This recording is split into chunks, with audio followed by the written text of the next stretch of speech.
Basta lang kami nalilito ngayon din sa aming baboy na aming panlibing.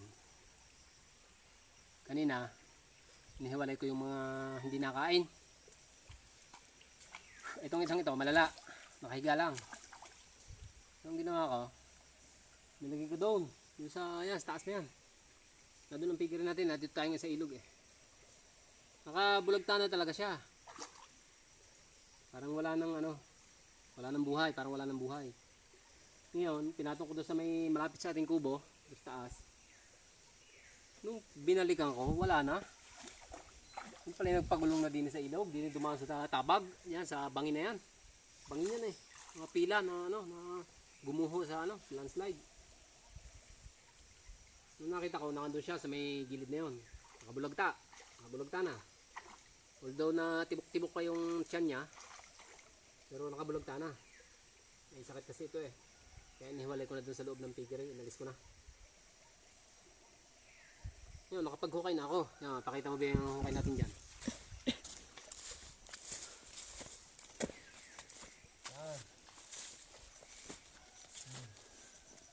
Balik ka din eh.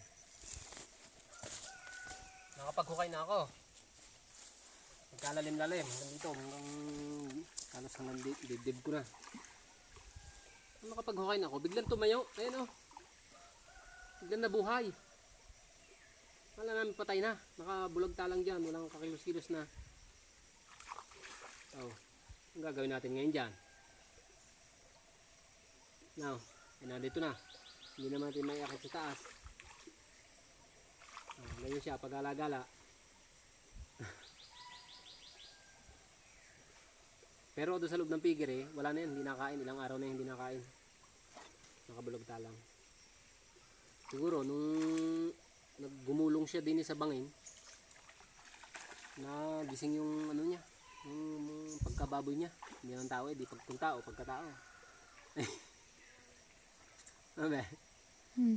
Nagising na yung kanyang pagkababoy nung nagpagulong. Ang gagawin natin? Hindi kami makapag-desisyon ngayon dahil alam naman paluin namin. Tali mo na. Tatali natin. Para makakalibre.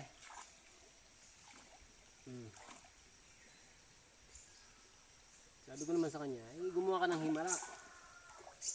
Bumangon nga. Yan o, nakalatag yan kanina o. Kaya, yan. Di ba may video ko kanina na kaya nakapalagta na no?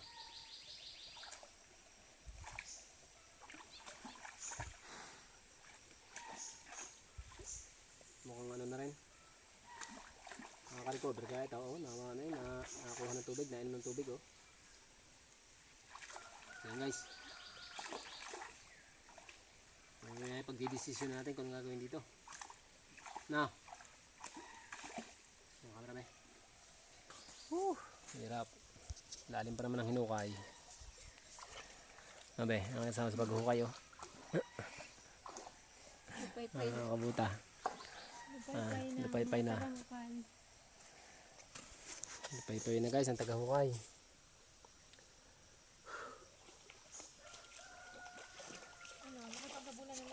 18, 19, 20. 20 na, namamatay ba? 18 eh, tapos nadagdagan kami ng dalawa. Ay, 21 pala. Yung isa pa dyan, ang palibing natin na 50 kilos, 60 kilos. 21. Guys, 21 heads na yung namamatay sa amin.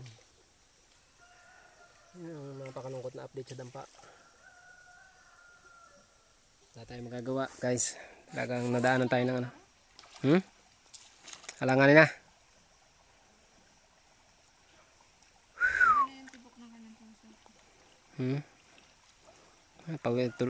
Pagod na ang mga taga ano. Pagod na ang mga mula umaga guys kami naghuhukay. Mula umaga kami naglalabas ng baboy. Yung mga hindi nakain. 21 aray pa 22 sana sa ililibing. 2,000 na sana. No. Ayan, enjoy na lang nyo ang view. Guys, oh, narito tayo sa ilog. Sa gitna ng kawalan. May dala tayong tubig, ayun. Yung sementeryo ng ating ibang nilibing na baboy doon sa may baba dyan, sa may side na yan, sa may Sa may niyugan. Oh, okay. Magpakita ka ng sign na ikaw tatagal para itali na lang naman natin kaya doon. Yan, tali natin dyan sa may gilid na yan. Mahirap-hirap naman na daanan to paglinis daanan doon sa medyo side. Hirap naman guys na aming lilibing ng buhay. Hindi naman pwede yan.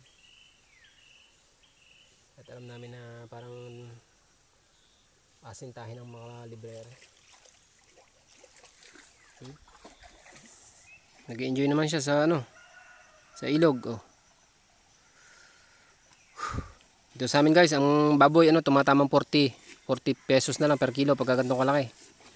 Kasi pag mga 50 kilos, 2.5 lang ang pamimili.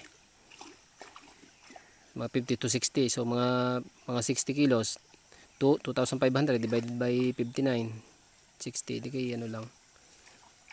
42, 43. Parang mga ganun lang per kilo. Malupit. Ang puhunan hundreds of thousands. Daan libo ang puhunan guys. Ganda ang buhay din. Ganda sadya ang buhay.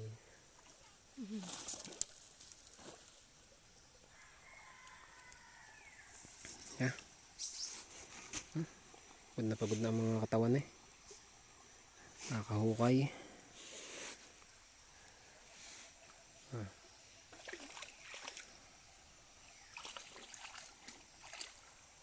Tatali ko na ba so yun guys, ganito na ating video.